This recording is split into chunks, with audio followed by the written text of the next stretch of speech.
নমস্কার বন্ধুরা, সোমা কিচেন বাংলায় সবাইকে জানাই আসন্ন গণেশ চতুর্থীর অনেক অনেক শুভেচ্ছা ও ভালোবাসা। আজ আমি শেয়ার করতে চলেছি গণেশ পূজা স্পেশাল মুগের লাড্ডু। আর বাজার থেকে ছুটে কিনে না এনে ঘরে বসেই খুব সহজেই বানিয়ে গণেশজিকে ভোগ নিবেদন করতে পারবেন। আমি সামান্য উপকরণে কম সময়ে বানিয়ে দেখাবো, তার জন্য সম্পূর্ণ ভিডিওটি দেখতে হবে। আমার চ্যানেলে নতুন বন্ধু হলে চ্যানেলটিকে সাবস্ক্রাইব করবেন আর পাশে থাকা বেল আইকনটি প্রেস করে রাখবেন, যাতে আমার সমস্ত রান্নার নোটিফিকেশন সবার আগে আপনাদের কাছে পৌঁছে যায়। ফেসবুক বন্ধুদের কাছে অনুরোধ পেজটিকে ফলো করার জন্য। চলুন দেখে নেওয়া যাক রেসিপিটি। মুগের নাড়ু বানানোর জন্য এখানে আমি 250 গ্রাম মুগ ডাল নিয়ে নিয়েছি। দুবার তিনবার জল পাল্টে পাল্টে খুব ভালো করে ধুয়ে নেব। কোনো রকম ভেজানোর ঝামেলা ছাড়াই আজকে আমি নাড়ু বানাবো।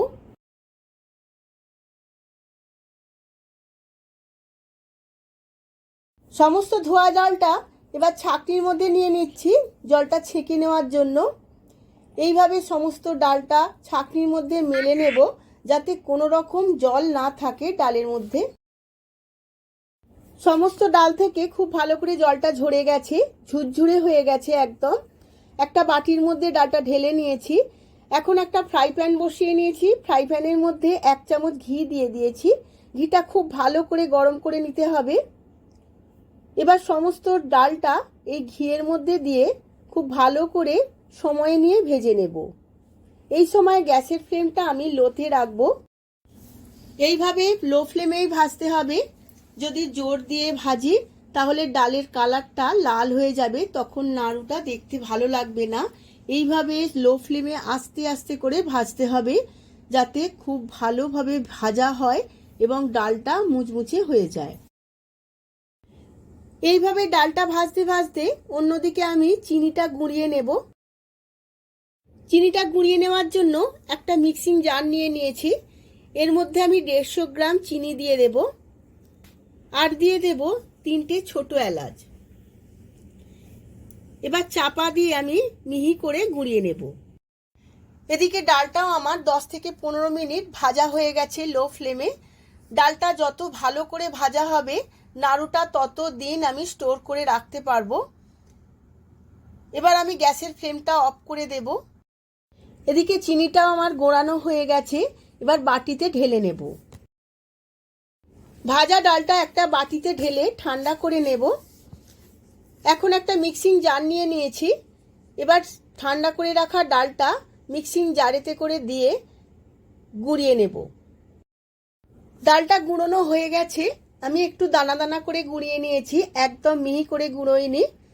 এবার একটা ফ্রাই প্যানের মধ্যে আমি 2 চামচ ঘি দিয়ে দিয়েছি।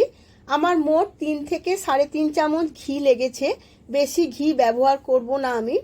এবার সমস্ত গুঁড়োনো ডালটা আমি এই ঘিয়ের মধ্যে দিয়ে আবারও 10 মিনিট লো ফ্লেমে ভেজে নেব। এই সময় কালারটা একটু চেঞ্জ হয়ে যাবে।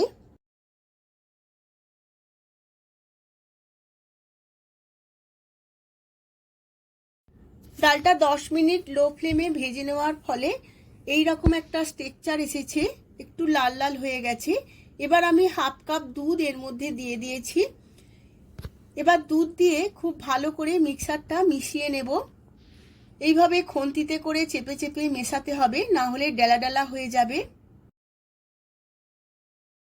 দেখুন বন্ধুরা, সমস্ত ডালের মিক্সারটা একটু ভিজে ভিজে হয়ে এসেছে।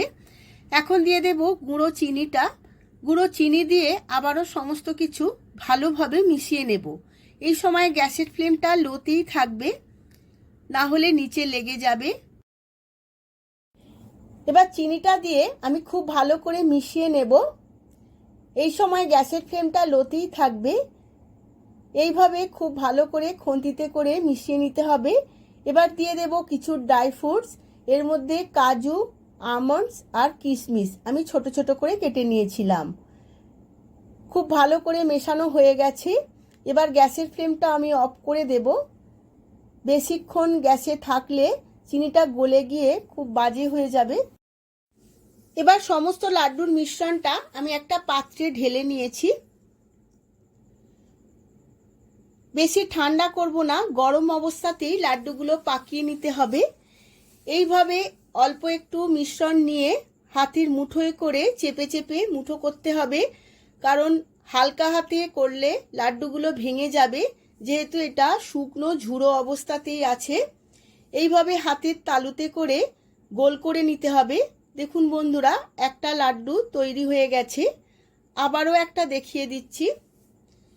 লাড্ডুগুলো পাকানোর সময় অবশ্যই হাতে একটু ঘি মাখিয়ে নিতে হবে। এইভাবে চেপে চেপে প্রথমেই লাড্ডুগুলো গড়ে নিতে হবে। এইভাবে চেপে নিয়ে হাতের তালুতে করে গোল করে নিতে হবে। আবারও একটা লাড্ডু তৈরি হয়ে গেল। এইভাবেই আমি সমস্ত লাড্ডুগুলো পাকিয়ে নেব। আমার সমস্ত লাড্ডুগুলো রেডি হয়ে গেছে। আমি গণেশজিকে ভোগ নিবেদন করে দিয়েছি। আশা করছি ভিডিওটি আপনাদের খুব ভালো লেগেছে। যদি ভালো লেগে থাকে ভিডিওটিতে প্রচুর প্রচুর লাইক, শেয়ার ও কমেন্ট করবেন। আজ তাহলে আসি, আবার দেখা হবে পরবর্তী ভিডিওতে নতুন অনেক অনেক রেসিপি নিয়ে।